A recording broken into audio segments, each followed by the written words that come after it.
السلام عليكم. أهلا وسهلا and salam alaikum to everyone. كل عام وأنتم بخير. Happy New Year. Happy 1440. What a blessing to be able to come together today and think about and talk about what this month means. It's Muharram. No, it's actually Safar now. But it was Muharram last month and we didn't talk about Hijrah. So we're talking about it this month.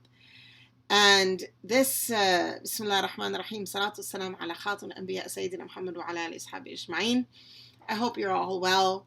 I hope your health, your physical health is good and your physical place is good. Because today we're talking about spiritual hijrah, but sometimes we need a physical hijrah as well. Sometimes we really do need to move from where we are to another place in order to get away from that which is pulling us away from Allah subhanahu wa ta'ala. And I want to just start out with that concept and that idea that the hijrah, when we talk about the word hijrah, when I was in Singapore last month and Malaysia, I found that the sisters there, when they talked about someone's tawbah, so in Syria, when we talked about someone coming back to Allah or coming to Allah subhanahu wa ta'ala, we would talk about their tawbah. The tawbah that they made, and when did they make their tawbah? So we would say, when did you make your tawbah? And generally that was linked to their hijab. So someone might answer, I made tawbah and put on hijab in 1996 or whatever, okay? But in Singapore, they used the word hijrah. It was beautiful. They said, oh, so-and-so made her hijrah 5 years ago, or so-and-so made her hijrah 3 years ago. And the idea was this hijrah from where they were away from Allah subhanahu wa ta'ala to coming to a place where they are working on coming to Allah subhanahu wa ta'ala. And I thought that was a very beautiful cultural way of talking to people about when they came to faith. So if we ask ourselves, so if anyone feels comfortable in the chat box, let's ask the question, when did you make hijrah? And I think I'll say by that, your first hijrah. So your first hijrah from either not being a Muslim to being a Muslim, or your first hijrah to faith, your first hijrah to prayer, your first, whatever it was. I think we have many of them. So if you feel comfortable putting that in the chat box, you can put a year or how many years ago of when you first made hijrah. My first hijrah was in 1985 when I became a Muslim. And many more since then of trying to be better, as better as I can be. Right? Good, better, best. Never let it rest until the good is better and the better best. MashaAllah. Look at all those beautiful years, because look at this, and some of you are even sharing some of the reasons. MashaAllah. Beautiful. All of these are beautiful thoughts, just to go back and think about that, right? Go back and think about, when did I move from one space to the other? And I can't wait to meet you either, Fatima, and everyone in Montreal and Ottawa. Alhamdulillah. So when we think about our spiritual hijrah, and we think about that, and many of you here are talking about how you need to do another one. That's very true, because all of our spiritual hijrahs are many, because we find ourselves in a certain place and we say, I want to go to this other place, to this better place, right? And I'm still seeing all of your answers, don't worry. But when we talk about physical hijrah, and I want to start with physical hijrah, that some of the scholars say that hijrah is over because the hijrah from Mecca to Medina was the only hijrah. Certainly the hijrah from Mecca to Medina was unique, but, and there is no obligatory hijrah now. Absolutely. Except for one possible type, which is if you find yourself in a place, in a job, in a town, where you can't practice your Islam, wherever that is, for whatever reason, we will not be able to stand before Allah subhanahu wa ta'ala on the Day of Judgment and say, I was not practicing because of where I lived. We have the strength and the capability to find another city, to find another place. or even just temporarily. Go for a year and teach English somewhere. Or maybe that place that you're teaching, wherever you are, we can't blame who we are and where we are. We can't blame who we are and where we are. And that's what the Hijrah is about. And our first Hijrah in our religion was from Mecca to Medina. And the Prophet ﷺ spoke about this Hijrah and this very, very famous hadith, إنما الأعمال بالنيات, which talks about, it's a much longer hadith, but it talks about how our deeds are in their intention.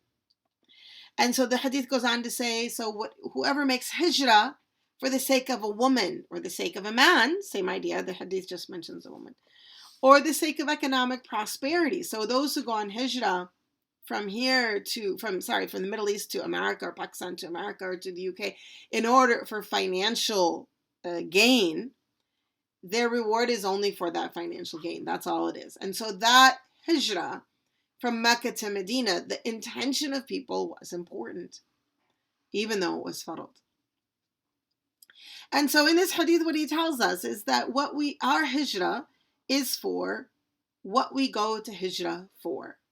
هجرته إلى ما هاجر إليه. So your hijrah is what you go towards.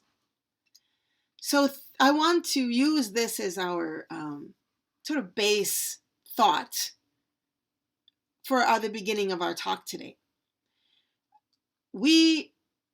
Our spiritual hijrahs depend very much on where we're going.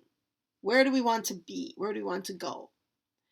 And so I want us to think about that. Where do we want to go? Where do we want to be? And I want us to remember that we live in a society, wherever you live in the world, we live in a society that is very much attached to dunya, very much attached to matters of this world, and teaches us that our self is the most important. Teaches us that we live in a time that teaches us that how we feel is more important than everything else. And Islam teaches us that Allah's rida, that rida Allah, the pleasure of God, is more important even than how we feel.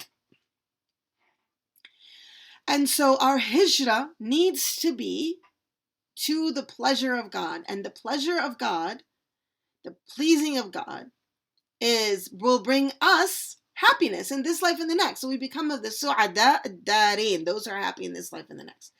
And let's make no mistake about this. Let's really define what that means to be of the su'ada ad-dareen, those who are happy in this life and the next, because that's a great hijrah goal. I want to be of those who are of the su'ada ad-dareen, those who are happy in this life and the next, right? We want to be of those people. Okay, let's make no mistake about that. What does that mean to be of those people? It does not mean to be of those who seek temporary happiness. Of those who seek the happiness of now as opposed to a longer term happiness. And when you're young, it's hard to understand long-term happiness. But as you get older, you begin to understand what that is. And long-term happiness in this life usually has to do with relationships. It has to do with relationships with our parents, relationships with our sisters, our siblings, our cousins, our husband, our children, our grandchildren, and our sisters in Islam, and our sisters all around us. And subhanAllah, Islam also taught us with the movement after the hijrah from Mecca to Medina, the Prophet ﷺ taught us something, that only in relationships can we be strong in our hijrah. When we make a good decision, we need to surround ourselves with those who will help us in that good decision. And stay away from those who will pull us into another place. And that's not being mean. That's being safe. And so if we are going to say the first thing that we need as we make this spiritual hijrah is suhbah. It's good, it's sisterhood, it's relationships. It's relationships with someone who will take you forward, who will walk you along this road of hijrah, of spiritual hijrah. Of spiritual hijrah where we are changing. And make no mistake as well that this is a time where it is very difficult to make a spiritual hijrah. Because the world will tell you that it's not necessary. The world will tell you that it is not necessary to change, that you are just fine the way you are, and that who you are is fine.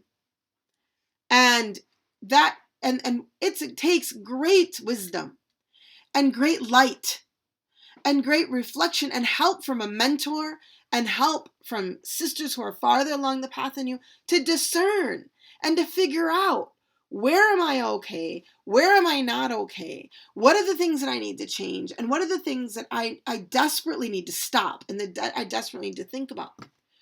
What do I need to do? Like, it's so confusing. This world is full of confusion. What is right and what isn't right? People, the way we're being taught today, sometimes we feel like what we're being taught, it feels wrong. And sometimes we feel like what we're being taught, what we're not being taught feels right. And so we really have to reflect and think and have light so that we can make good, solid, healthy decisions every day of our life. Islam is a true religion. I'm speaking today to Muslims. And I want us all to really reflect that this is a true religion. The Quran is true. The Quran is the word of God Almighty. Allah Azza wa Jal. The Prophet ﷺ was a real human being who walked on the face of the earth. And when he walked on the face of the earth, he was truly connected to the heavens through revelation. This is real.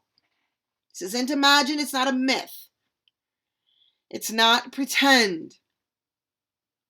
He lived, Jesus lived, Moses lived, Abraham lived. These are real people. Maryam, mother of Jesus, she lived and was a real person. Sarah and Hajar lived. They were real people, real women, real people on this path of faith.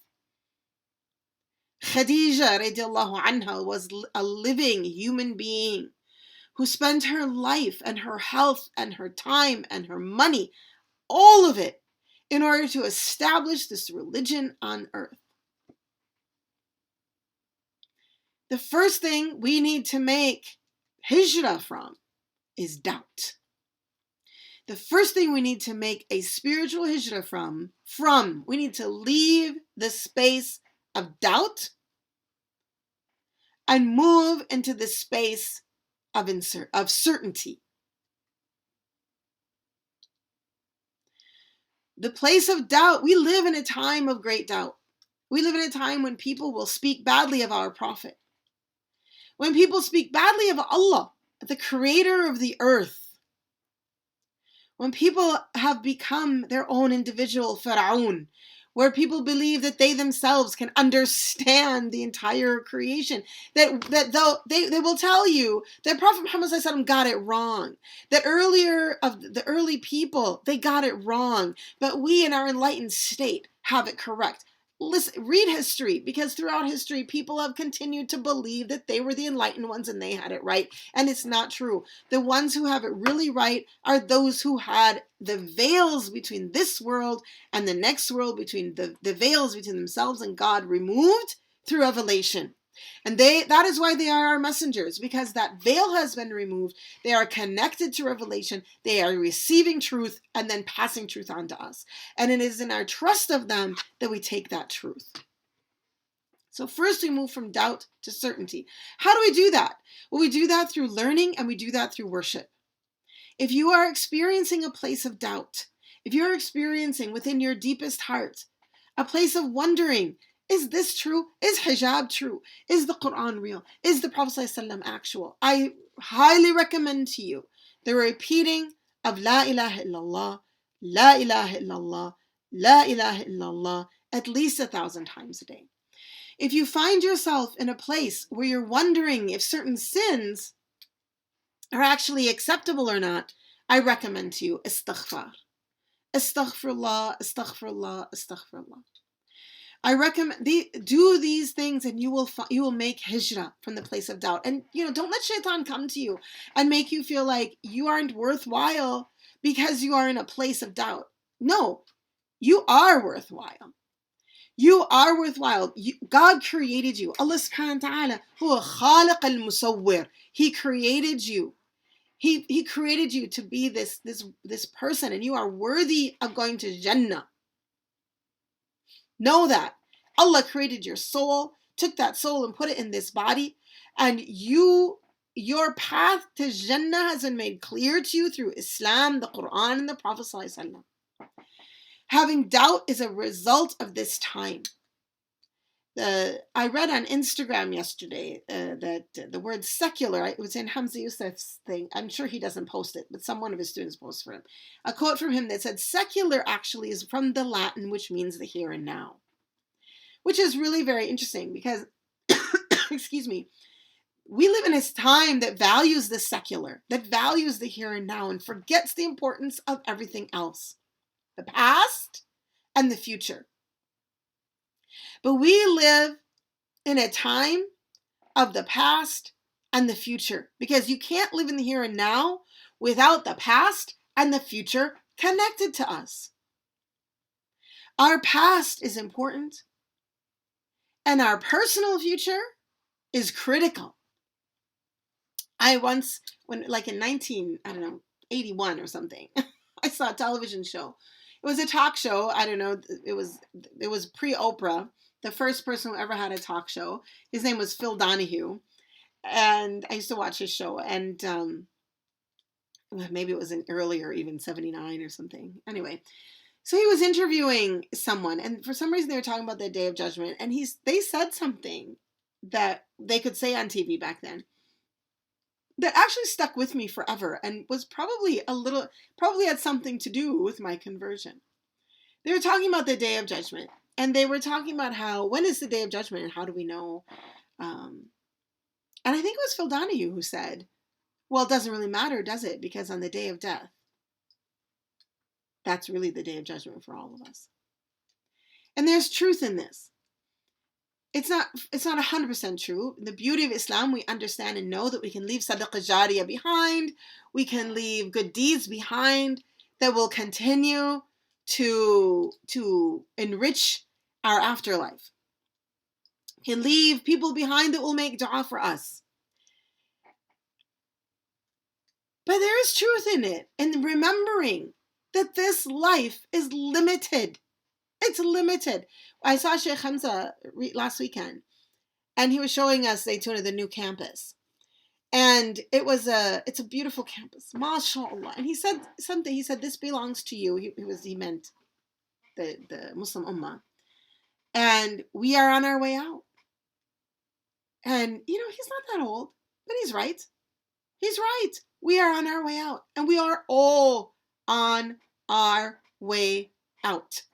And so a spiritual hijrah from doubt to certainty must remember that this life is not, the here and now is not the only piece. We have a past, we have a history, we have a future. And we need to respect our past and understand it and look to our future and know that it is real. Part of the reality of our future is Jannah or Jahannam. It's a reality, and we need to hold on to that.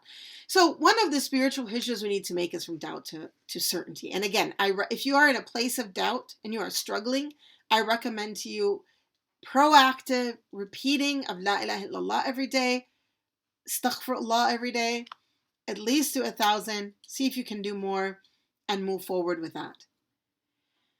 Another spiritual hijrah that is really important, spiritual. Now, when we say spiritual, we're talking about individual and human. We're not talking about community hijrahs, right? We're talking about where we are personally. So another spiritual hijrah is from darkness to light. Darkness is a place of lack of understanding. Darkness is a place where we don't get it. We just don't get it. We're confused.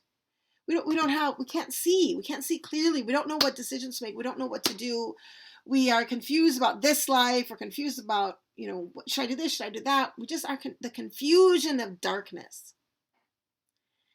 And the spiritual hijrah from darkness to light is an important one for the Muslim. And one of the beautiful things about this religion is it's a real one. We can really move from darkness to light, from a place where we just don't know what to do, to a place where we're like, I feel that. This is what I need to do. I see this. I know what I need to do here. Where we have the blessing of divine light in our life. And sometimes having that blessing of divine light means we do something that other people might think, what are you doing that for? It doesn't make any dunya sense. But yet it's right and we know it because we have that light.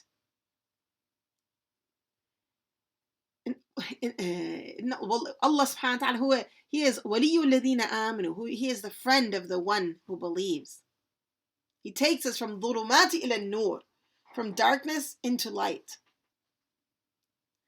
And that verse is actually quite beautiful because it talks then about the one who are the awliya, the friends of the taghut, the friends of idols, that they go from light to darkness, which tells you that every human being has some kind of light, but it's our belief system that takes us one place or another.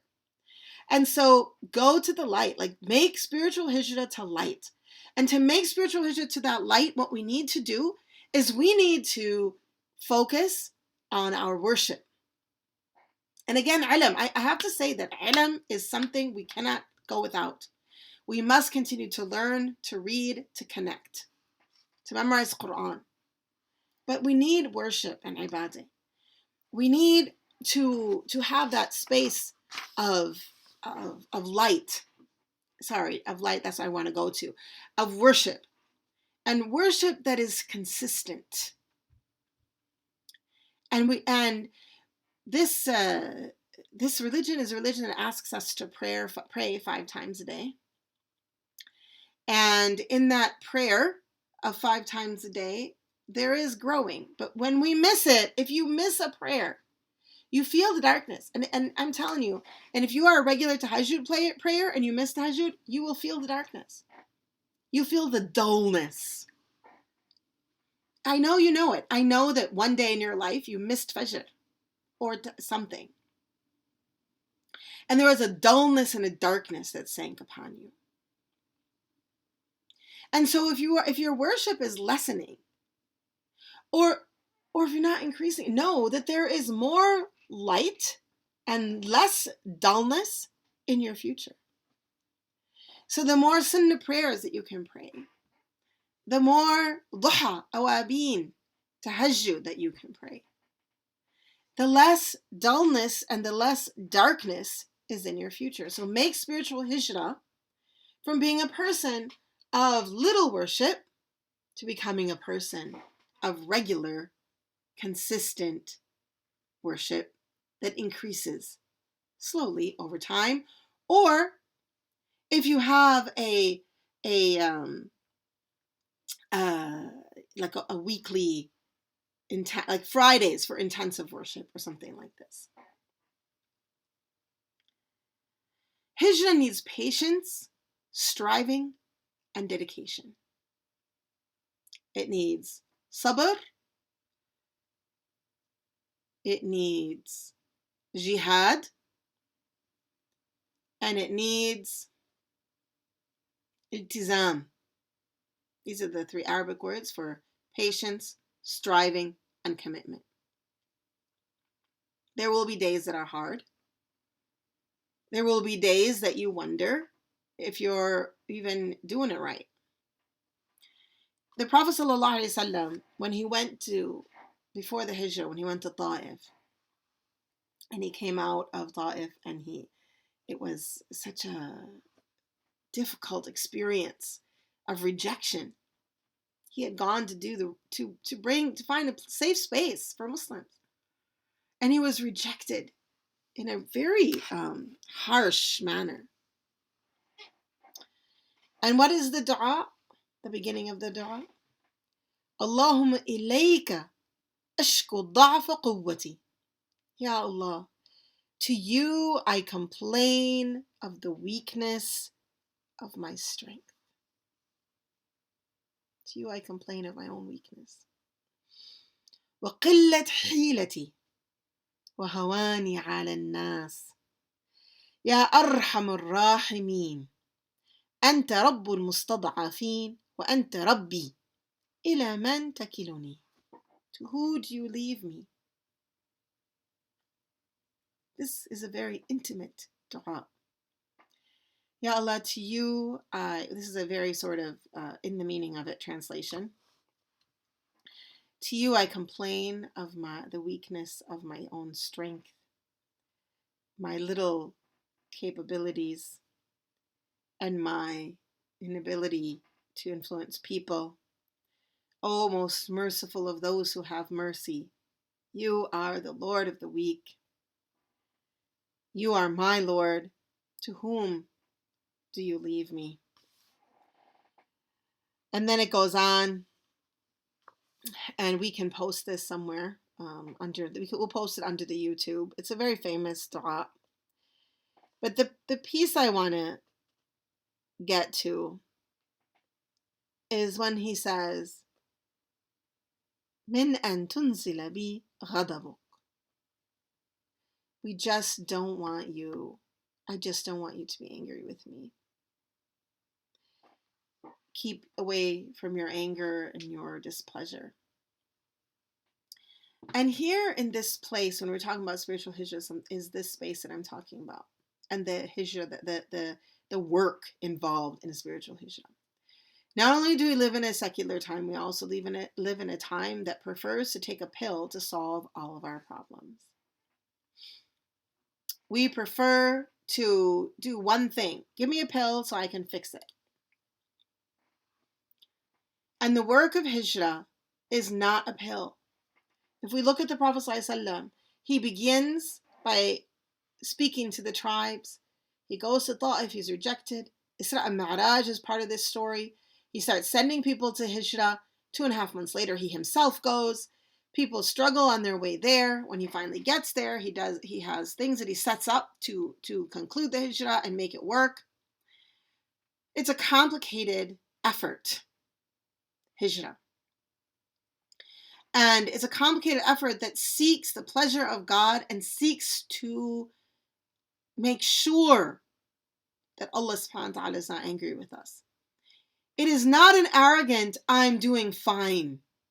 This is a time when we are told by everyone around us that we are fine. This is not the way of a spiritual hijrah. If you think you are fine, then you are not moving forward. Every one of us every day grows, even if we just grow in our consistency. The work of a spiritual hijrah includes a tawbah. And so as the Prophet ﷺ began to go and speak to the tribes, and he went to Ta'if, and he really had this moment of self-reflection, we all need deep self-reflection. And we need to ask ourselves about our own tawbah. Now, tawbah can be something very simple. Very easy. Astaghfirullah, and it can be accepted. And sometimes tawbah takes longer. Sometimes we're making tawbah from a habit. And so when you make tawbah from a habit and you go back and you do it again, then that means you have to make a new tawbah. But Allah subhanahu wa ta'ala is at-tawwab. Don't forget this. Memorize this name. Ya Tawwab. That means that He is the one who continues to accept our repentance again and again and again. And we want to be awwab, the one who keeps coming back. The prayer awwabin at Maghrib time is the one who comes back and comes back and comes back. So we want to be of the awwabin. We keep coming back to Allah subhanahu wa ta'ala. We keep coming back to Him. We recognize Him. We know God. And we know God in our tawbah. And the question of, is my tawbah accepted or not, is a healthy question. But it's not healthy if shaitan comes and tells you it's not accepted, so you might as well just go back. That is 100% from shaitan. If you hear a whisper to you that my tawbah is not accepted, I might as well just give up, no, you are listening to shaitan. Read Surah Al-Baqarah. Go, take a shower. Take a shower of tawbah. Go for a walk. Do anything. Get away from that voice. The work of tawbah, and we can turn to Allah. Ya Allah, accept my tawbah. We don't want to be arrogant about it either. Ya Allah, accept my tawbah. Accept my growing. Accept my begging you for forgiveness. I heard a story once of a woman. I did not know her personally, so this is qawlan al-qal. Someone told me this story, but it's a very beautiful story, so I'll share it with you. She had a lot of sin, and then she made her hijrah to become a practicing Muslim. And as she continued to practice, she would turn to Allah and say, Ya Allah, have you accepted my tawbah? Have you accepted me? And one day she went to visit her uncle, and her uncle had a very beautiful carpet in his entryway. And when she walked into his house, she said, oh, this is a beautiful carpet. And being a generous Arab guy, he said, we'll take it. He gave it to her. So she thought it was so beautiful. She took it and she had it cleaned and she hung it on her wall. And she hung it on the wall that she prayed in. And she would go in there and pray, and she continued in her asking of Allah subhanahu wa ta'ala, Ya Allah, accept my tawbah. Please, have you accepted my tawbah? And one day she was praying, she raised her eyes and looked at the prayer carpet, and subhanAllah, it had writing on it that she hadn't noticed before. And the writing came together for her. Like suddenly the light turned on and she could see that writing. And I don't know the exact verse because I heard this story a long time ago, many years ago, before my Arabic was good enough to remember something in Arabic. But it was a verse of Quran that said that Allah subhanahu wa ta'ala accepts the tawbah of those who turn to him, accepts the tawbah of the believers, the repentance of believers. And she just fell down in tears that this carpet was given to her and now she could read it. And for her, this was the answer to her prayer. And I think it should be the answer to everyone's prayer of, Ya Allah, do you accept my tawbah? Because the answer is Allah subhanahu wa ta'ala accepts the tawbah of those who believe. But the answer is also that we have to work for it. That it needs striving. It needs work. Any relationship needs work. And there's certainly the relationship with the creator of the earth needs work. Needs us to hold to his laws, to pray our prayers, to have silat rahim, to be good to our families and our parents, our husbands and our children, to take care of our communities, to give in charity, to do all of those good things that define what it means to be a Muslim, and to stay away from all of the ugly things that define what it means to be a person of fitna and badness and just the kind of person you don't want to be around. We don't want to be the person that we don't want to be around.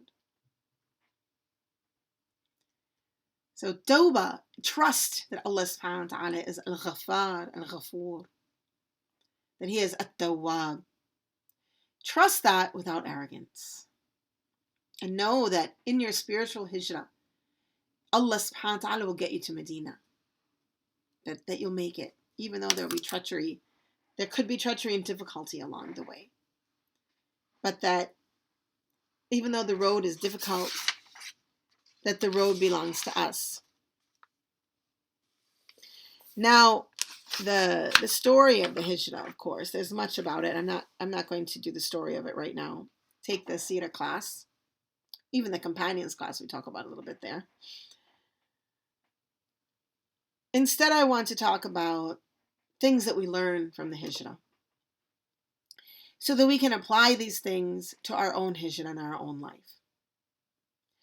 So one of the things that the early Muslims learned was tawakkul, trust. They went out into probably the most dangerous travel ever. And Salama went alone with her baby son. And they went in that dangerous travel where they could be dragged back, as Ayash was, where they could be hurt by the very environmental elements that were there. And they went with tawakkul that this was the right thing to do. So as you decide to make your spiritual hijrah in this time, trust. Allah subhanahu wa ta'ala will provide you what you need. Salama went out alone and Allah provided a guide for her.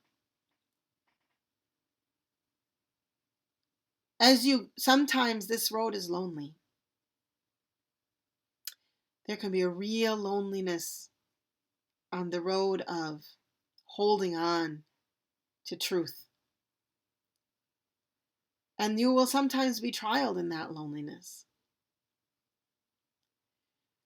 And sometimes you just have to feel that loneliness and hope that Allah subhanahu wa ta'ala will remove it and replace it with a relationship with Him and with a relationship with the people around you, your family, your friends, at least your sisters in Islam.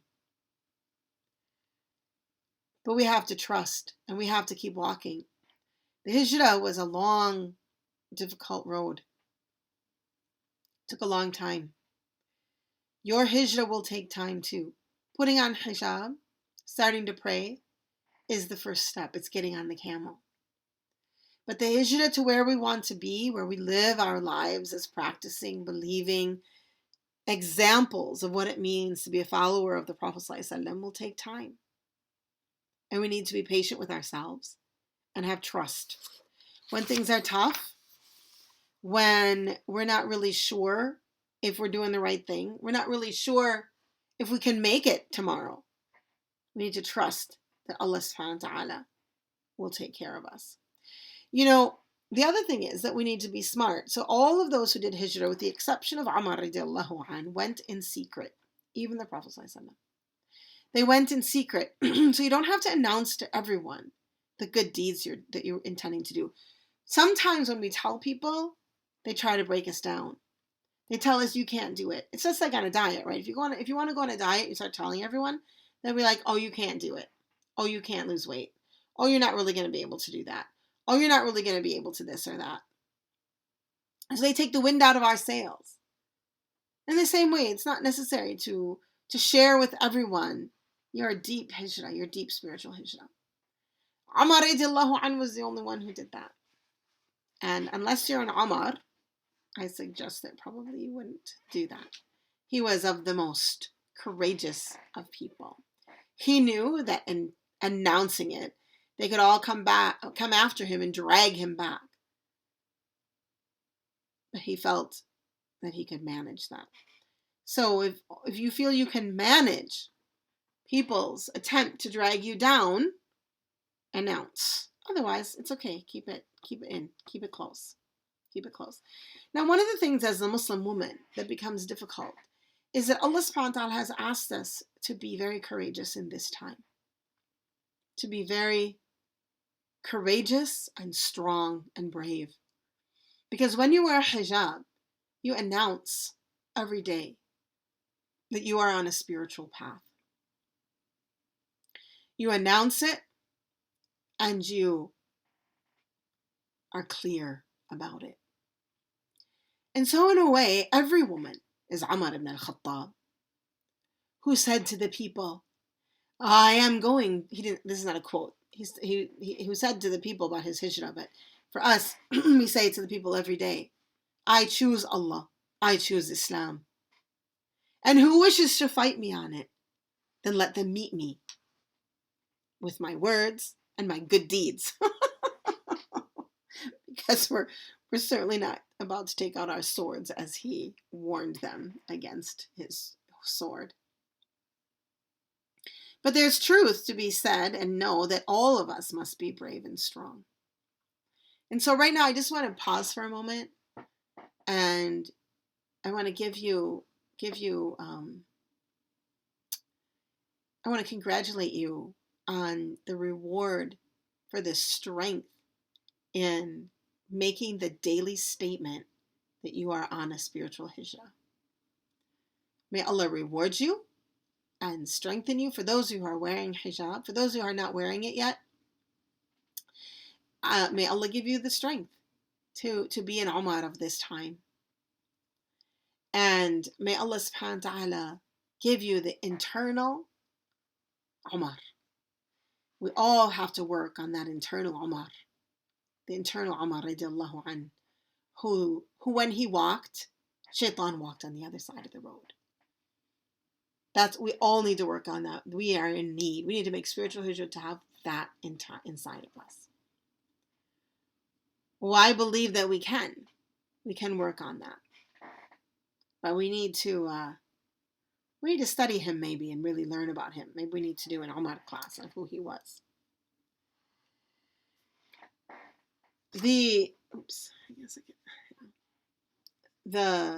So they learned tawakkul,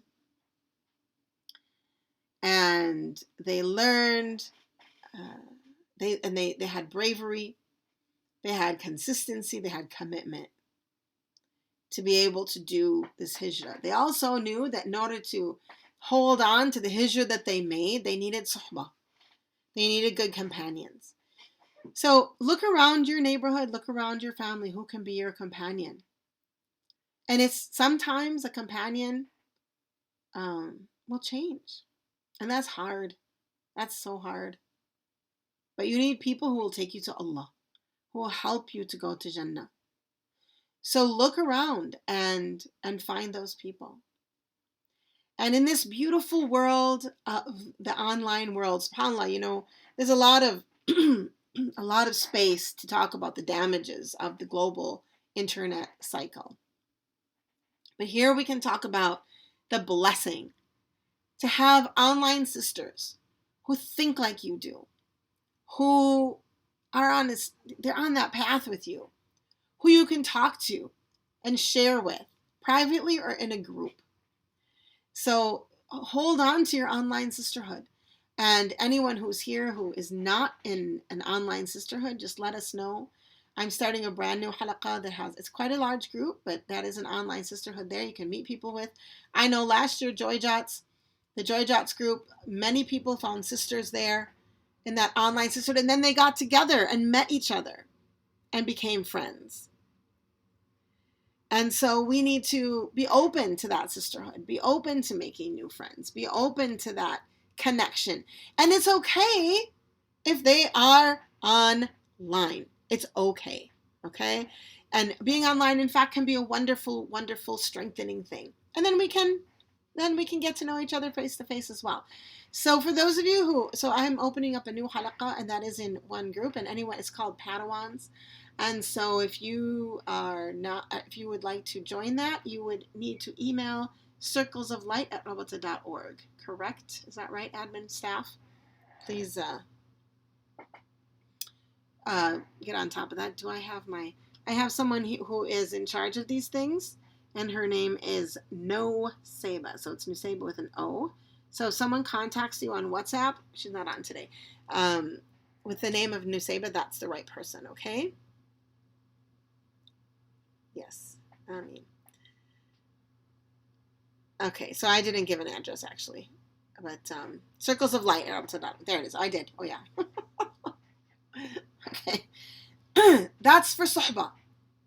For suhbah, and we'll also have a fairly regular halaqah, inshallah, of which this open halaqah will be included.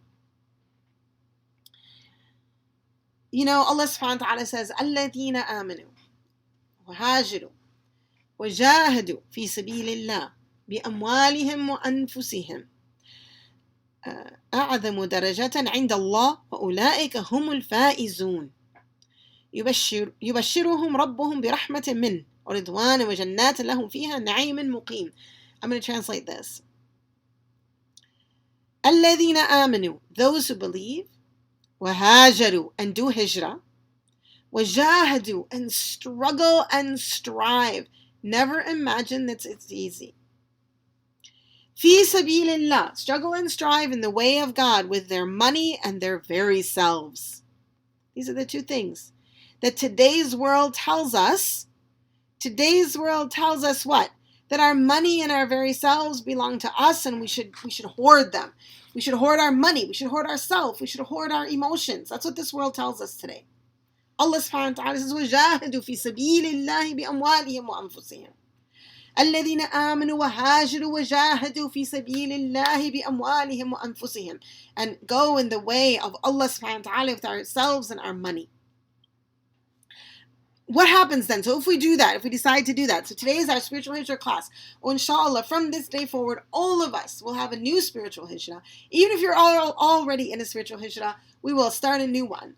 of just growing a little bit more and a little bit further and changing our habits a little bit better. Instead of doing ghiba, we stop doing ghiba. Instead of hoarding our money, we start being generous. Instead of being wishy-washy on an issue, we are strong. Instead of whatever, like you can think of a million things. Instead of not talking to our parents, we talk to our parents. Instead of being cold with our in-laws, we're kind with our in-laws. There's 1,000 places of hijrah to be made. If we're struggling with alcohol or drugs, we'll go find help to get away from that alcohol, to get away from those drugs. If we're struggling with smoking, we find help to get away from that smoking. If we're having sexual issues, pornography, these are things this is haram. It's a sin. So we go get help to get away from this. It's a spiritual hijrah, and there is reward in that spiritual hijrah. So when we do that, when we are the people who believe and we hajiru, we move. And we move forward, we hajr, we do that hijrah. And we do jahid, and we have the striving, we jahidu fi sabilillah, for Allah's sake. بِأَمْوَالِهِمْ وَأَنفُسِهِمْ, with our money and ourselves. What happens then? أَعْظَمُ دَرَجَاتٍ عِنْدَ اللَّهِ. So our daraja, our level with God becomes great. And وَأُولَٰئِكَ, and they are the people, أُولَٰئِكَ هُمُ الْفَائِزُونَ, they are the people who have won. Now here's something modern culture can understand. We're always competing, right? We always want to be winners. With Allah, alhamdulillah, there's not just one winner. Think about that. When you are talking about the competition or the work to get to Allah, there isn't only one winner. Allah subhanahu wa ta'ala is generous and will accept billions of winners. And to become a winner, we have to believe. الذين آمنوا وهاجروا وجاهدوا في سبيل الله. We have to be of those who believe, do hijrah. So that we're gonna mean hijrah now, in that spiritual hijrah, unless you're a person who needs a physical one, and strive in the way of God with our money and ourselves. Then we are of those أولئك هم الفائزون. We are the winners. We win. Alhamdulillah. Woo-hoo. And if we win, also the next part of the verse. 1 minute. I see your question. I'll get to it in a minute. يبشرهم ربهم. Allah subhanahu wa ta'ala will give them the good news of برحمة منه, of mercy from him, ورضوان, and his pleasure, وجنات لهم, and his jannah for us, in which there is unending blessing. Let's repeat this, and we'll end on this note. That I hope that every single one of us today, who is here today with us, becomes of the faizun, becomes of the winners. And to become of the winners, we have to be of the الذين آمنوا وهاجروا وجاهدوا في سبيل الله بأموالهم وأنفسهم. We have to be of those who believe, make hijrah, and struggle and strive in the way of God with our money and our very selves. When we are these people, and that spiritual hijrah is part of that, then we become of those who are of the faizun. And when we are of those of the faizun, the winners, what do we get?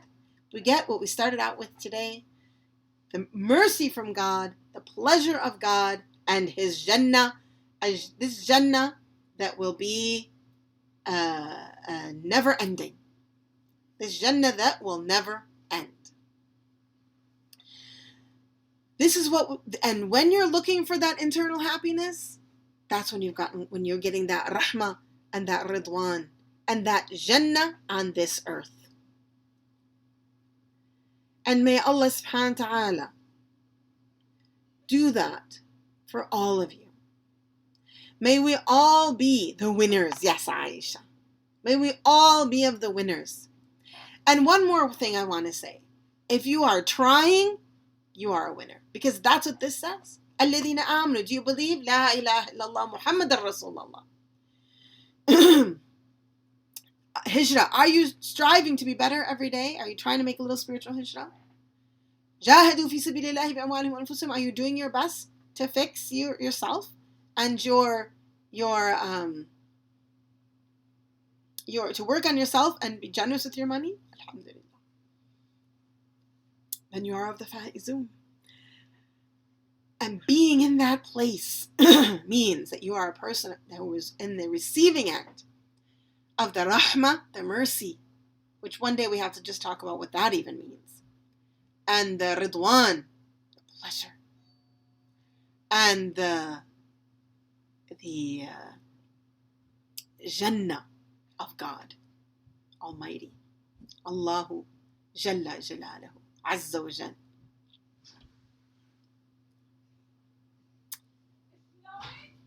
The spiritual hijrah of everyone can be related to the actual hijrah of the Prophet ﷺ. And the spiritual hijrah for all of us then, let's repeat. We need work, we need patience, we need striving, we need commitment. We need to we need jihad fi sabilillah bi amwalihim wa anfusihim, and we need to work hard. And we need to have husnul zan billah, expect good of Allah subhanahu wa ta'ala. Part of it, tawbah, is to expect good of God, expect good of Allah subhanahu wa ta'ala, expect that Allah subhanahu wa ta'ala will accept you. And that was Surah At-Tawbah, verses 20 and 21. Ya Rabb, Ya Tawwab, Ya Ghafar, Ya Ghafoor. We send peace and blessings upon the Prophet sallallahu alaihi wasallam. And we ask of you, Ya Allah, that you accept our tawbah. We ask of you, Ya Allah, that you replace our loneliness with closeness, that you guide us on the straight path, that you grant us the patience that we need, and the commitment that we need, and the striving that we need in order to make our spiritual hijrah. We ask that you make us people of light, and we remove us from the space of darkness. We ask, Ya Allah, that you remove all doubt from our heart and make us of the people of certainty. We ask, Ya Allah, that you walk us on this road and give us the suhbah and the companions and the friends that we need to keep us strong. Ya Allah, we ask for the courage and the bravery that we need to be the Umars of this time. We ask, Ya Allah, for your help in all things. We ask that our hearts are open to you and that our eyes can see the blessings that you have given to us in our lives, and that we can hold on to every blessing, seeing it and knowing it and living it. Ya Rabbil Alameen, sallallahu ala sayyidina wa habibina Muhammad, على نية القبول والفتوح الشفاء والنجاح. الفاتحة. بسم الله الرحمن الرحيم.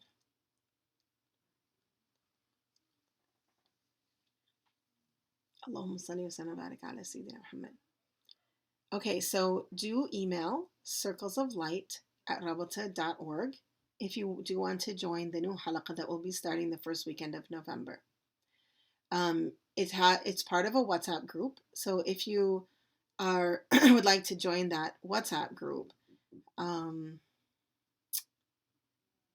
again, I think the best thing to do is just to email circlesoflight@rabata.org, and somebody named No Seba will reach out to you, and she will probably ask you some questions and make sure that you are a real person before she adds you, and then she will add you to this otherwise closed group. Okay, we're not giving out the link because we want to keep it a safe space. All right, so thank you so much, and for those of you in Canada, I will see you soon, and I'm looking forward to that. And those of you coming to the literary conference, I'm so excited about that. I'm excited about the whole thing. And I'm really looking forward to seeing you there. I'm looking forward to my talk because I know what I'm going to do, and I have a really fun activity to do. And I'm also looking forward to my time in Ottawa and Montreal. It's been a long time in coming. Allah chose the right time for sure. But it's been a long time in coming that we've been wanting to do this. So thank you to Sanad Collective and Anse Shahnaz for the work she's done, and all the volunteers to make that happen. I will be in Toronto, yes, for the literary conference, and I do hope if you're in Toronto, definitely come to the literary conference where you'll be able to see me and everybody else. You don't have to be a writer to come to it. Maybe you'll be influenced to be a writer, and you can drive across the border to Toronto from Buffalo, and go ahead and sign up for that, and I'll see you on next Saturday at that, and also the rest. I don't know the other times. Somebody else can post those things. There we go. There's the schedule. And again, thank you so much, and so wonderful to be with you on this once a month open halaqah. This is monthly. We have an open halaqah. You're welcome to invite your friends and sisters in faith, anyone really, to this particular halaqah. This is open. The next one will be November 10th. And like I said, this is an open halaqah. You do not have to sign up anywhere to attend this halaqah. All right, so have a wonderful day. and a wonderful month. And for some of you, I will see you soon in other closed halaqas. And for the rest of you, I will see you in Toronto, and I will see you in different places. And Allah barik fikum. Don't forget to buy the Sira book, of course. And I have just a few joy jats left. And then it'll be out. That one will be out of print. So grab them while they're there if you don't have one. All right. Take care, and salam alaikum.